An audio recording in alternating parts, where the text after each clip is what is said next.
Alrighty, guys, real quick. Guess who's here? Yes, guys. It's a holiday weekend, guys. My daughter's here. Now, I'm going to take this car. This is a Chrysler 200 she bought, I don't know, about 3-4 years ago. We got a letter in the mail stating that there's a recall. And guess what? I'm very familiar with that recall. Guys, it's the Manoverter cat converter recall. Now, y'all got to be out of y'all mind if y'all don't want a free cat converter. All right, so what I'm gonna do is take this in tomorrow. Yes, guys, we open tomorrow. Tom Cook, y'all open tomorrow? Oh, well, anyway, we are open, guys. So I'm gonna take this in and get this. What we do is on the recall is replace the whole cat converter, O2 sensors, upstream and downstream. The good news is, I mean, this thing is well over 100,000 miles. There's chances are this cat converter is worn anyway. The efficiency is failing, but they found the reason to have to get it out of there and get it replaced from a safety standpoint. Hence, the reason there's a recall. Why should I argue with them? Damn it, I'm gonna take it in and get a free cat. All right, this is a short video. Ooh, right, guys. So yeah, that was a short video. So I do a long video. What I'm gonna talk about is a Chrysler 200 that my daughter drives. Now, you know what's funny about that, guys? Let's talk, let's chat. I had some guys in the comment section want to know, with all the problem, this is what he asked, with all the problem FCA having, why on earth would you buy your child? Now, first of all, I didn't buy the car. I didn't buy her the car. She bought it with her own money. She ended up getting a job, and I teach responsibility, what you do with your money. She got tired of riding in the PT Cruiser that I supplied.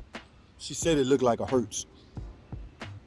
I don't know. Maybe it do, maybe it don't. Well, anyway, she wanted out of it. So she earned enough money to buy her own car.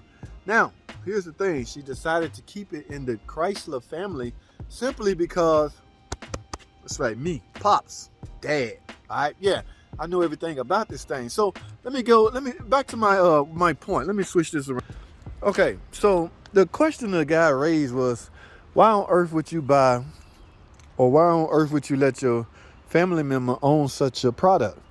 Guys, let me tell you something. I know everything. When I say everything, damn it, I mean everything about the Chrysler Jeep Dodge lineup. So why on earth would I subject my family member to a vehicle that I know nothing about, or I don't know everything about? Let me put it that way. So it makes, I got to get this. See, when I do the converter, I'm gonna do a battery service. I gotta check it all over anyway. This is the one I had to go rescue her. Y'all remember this hose busted out on me? I did a video on that as well. So yeah, I had to go this line. Y'all know how flimsy these plastic tees are. Yeah, man, when they give out, damn it, they give out. So this quit on her. She said she had water everywhere and it started overheating. What do? Spring into action. I go to the parts counter. I pretty much had a good idea of what hose she was talking about. She said it was cooling right. I had her take a picture or a video and send it to me. So I got the hose from the parts department, grabbed me 2 gallons of coolant, and shot out there where she was at. Replaced the hose on site. The only thing about doing this hose, I wasn't in mechanic mode, but I had to make myself in mechanic mode.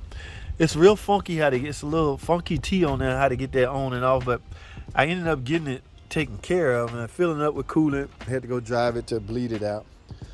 Okay, yeah, I gotta check the oil and do. Remember, guys, don't ride around these things with low on oil, because your drivability will be affected. Now back to my story. Why on earth would you buy your child or let your child own such a vehicle?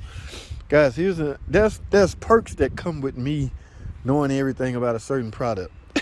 One of the perks is that's a chance that I can get this thing back up and running fairly quickly and very, very inexpensive. And what I mean by that is no money at all, okay? Yeah, nobody's going to charge themselves to fix their own car, right? Now, we haven't had it 3 years. We haven't had any problems out of it except for that hose. But problems subjected to any car. So here's my theory. Why should I go get out and get her a Nissan? You know, then I have to call Fluff Dog all the time. I have a problem. Fluffy, what you think about this? Yeah, or GM or Toyota or anything else that I don't have a scan to or I'm not familiar with. That's crazy, right? Right. I mean, the most reliable car that's out, whatever your opinion is on that, whatever that is to you, are you suggesting I have went and got that? Even if that, guys, cars are subjected to problems no matter what the consumer ratings are, no matter what the reliability ratings are. Any car at any given moment could give you problems. The thing about owning something that Pops is familiar with is he get you back up and running as quickly as possible without any big fanfare. No money. Okay, I got access to every parts or extremely low price parts. Yeah, the cooler's still full, so when this is full, you likely have no leaks, okay? Because that would show up as empty if you wasn't full. So what was I going with this story? Guys, it's in your best interest to own something that you're very familiar with. We got a guy at the shop right now. He got a GMC SUV, okay? He's a mechanic, a certified master mechanic. The car got some transmission issue. None of the scan tools we use can diagnose it. And even if they did diagnose it, they may be the same. They may be just, and he out of warranty on top of that.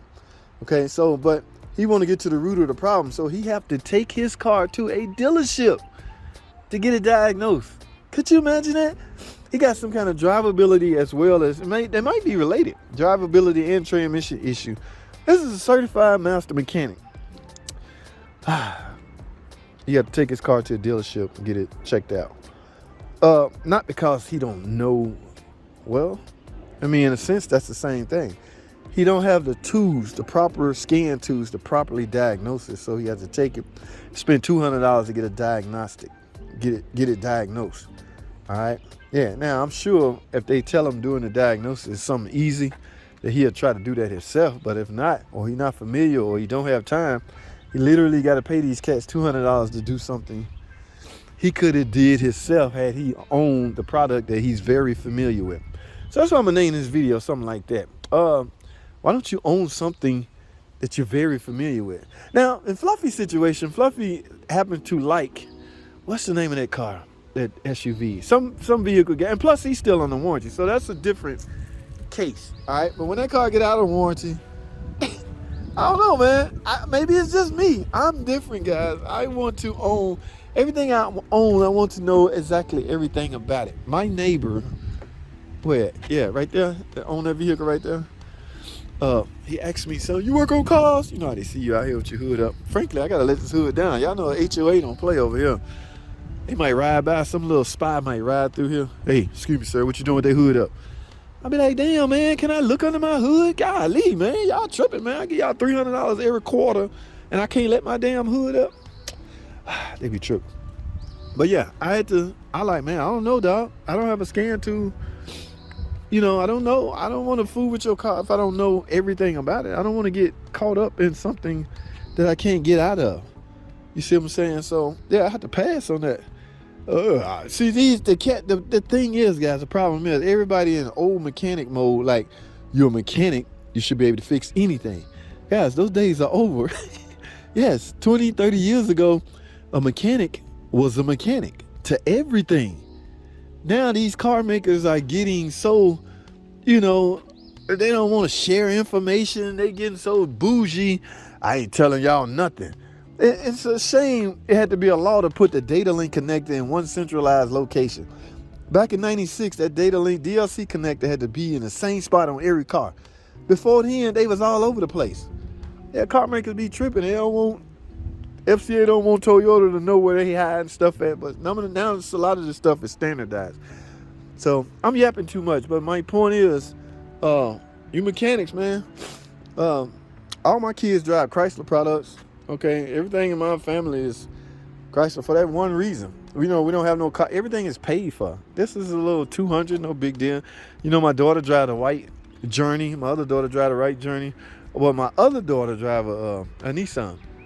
It's obviously pretty reliable. She ain't had to take it in for nothing major. I mean, I do the little brakes and stuff like that, but we get it done. But for the most part, because I'm gonna say this, guys, a car repair bill can flip a family upside down.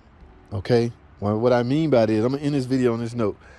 If you unexpectedly have a catastrophic failure in your car, you don't have no warranty, or warranty won't cover it, and you really need your car, like that's your livelihood is dependent on it, and you don't have the finance, you could be, it could flip. I've seen businesses close.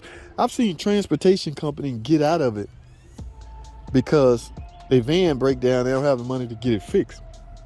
You know, back in the day when transportation company was fluent, everybody was one. Okay, but yeah,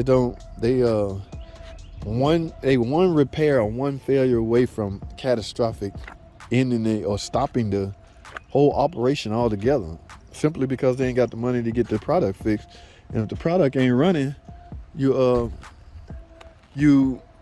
stand a chance of you can't work if the product ain't running. So yeah, man, we don't have those issues here in the Thomas family. Okay, we don't have car notes. Everything we got is paid for. Everything, we don't have no oil changes free. I can take my cars to the shop and change the oil. Trans service, same thing, okay? Nothing we have is real drive, so we don't have differential services to worry about, things like that. But other than that, that's just a tip. I guess you can consider that a tip. The tip is simply own something you very, very, very familiar with, all right? Because it'll save you a lot of money in the long run. But that's all I have, man. Let me end this up. Yeah, they had wrote this on there when we first bought it. Okay. She went to the, I recorded a video on the experiment. I wanted her to have the car buying experience. So we went to a dealership and got this from the used car lot. Y'all remember that video I was recording? We went on a test drive. I told y'all about these test drive, guys. On the freaking test drive, the check engine light, I had my scan tool with me, right? On the test drive, get this. On the freaking test drive, I decided to part the car, put my scan tool in and read the code. There was pending codes for transmission issues. I told y'all, these car lots think they slick, man. They'll erase everything and hope you can just go around the block and come back and say, I'll take it. No, I caught their ass. There was literally codes pending. We went on a nice, good, firm test drive. I said, let me drive it. First I let her drive so she can get a feel for the car. And I said, let me drive it. So I put it through where all the monitors will run. I got in the parameter where all the monitors will run. And lo and behold, I didn't get no cat code, but like I say, I ended up with a pending transmission code. So the problem was they had an internal trans failure code, and they decided to just erase it instead of replace the transmission. All right, yeah, that code will lead you to replacing the transmission. You will lose all your profit if you replace the transmission. Nobody's still going to buy the car. Because you got a new transmission, not going to technically raise the value of the car. It's still a Chrysler 200 at the end of the day. And that's what people are looking at. I don't care if it's a new transmission. It's still a 2015, 2016 Chrysler 200. Yeah, so that car lot was like, the hell with that. Turn the light out. Let's see if we can trick this Thomas family, JT them. No, you can't trick JT. So what I did, I came back and told him, man, talked to him, look, man, you got pending codes in it. He wondering what the hell I'm talking about. How you know? Don't worry about all that, bro. Look at here, man. I took a screenshot of it and everything. There's a transmission code pending in here. That signals this car about to have a transmission problem. You're going to have to either lower the price or we can't buy it. So he ended up lowering the price. I ended up taking it to the shop, the dealership. And there was an actual TSB on that code, okay, and told me what to do to address that situation. Flash this, do that, flash that. And yeah, we've been up and running since. No transmission issue. But that car lot literally tried to pull a fast one on us. And anybody else would have bought this car, found that code, took it to the shop to get that code tested. They would have automatically got an estimate on replacing the transmission. They would have went in panic mode simply because he just bought the car and now somebody's telling them a month later that they need a transmission. Yeah, do you see where I'm going with this? Yeah, risky stuff. So, guys, on the test drives, I'm going to have to talk about that on a separate video, but y'all got to stop these half-ass test drives when you out buying a car. And by the way, this ain't the original paint. As soon as she got it, I was like, why ain't you just buy a car this color? No, it's just, kids, they want to be responsible for everything that's done to their car. So, they could say, if I had to guess, I think it was this color, gray. So she's like, I want blue. Oh, well, teenage kids these days. Guys, I got to go. I'm taking this to work tomorrow to we got a notification in the mail. So that tells me that feature still works, guys. Remember we was talking about that, how customers supposed to know they have a recall? Because my other option was to run your VIN through this website and it'll tell you, but people too lazy. So car makers literally got to mail you and hope you still live in the same address. We got the mail. It said you due for a recall, bring it in or order, because we might have to order it. So I got to check tomorrow. Yes, again, we open tomorrow. I know it sucks, but it is what it is. So I am talking too much. I'm about to get out of here, man. It's a freaking beautiful day. We live streaming tonight, guys. Make sure y'all tune in. I gotta figure out later what we talking about. I know what we're gonna talk about. I know what the hell we gonna talk about. So let's go to the back, man. I'm gonna have to start another video. I'm finna go back here. I'm about to end this squirrel drama because I haven't had no squirrel issues for about a week or 2 weeks. I think that one squirrel that got disposed of was the ringleader. Now that he's gone, I haven't had any more problems. Those cages back there ain't doing nothing but catching birds. But we'll talk some more. Let's go to the back. I'm gonna start another video, man. Y'all stay tuned.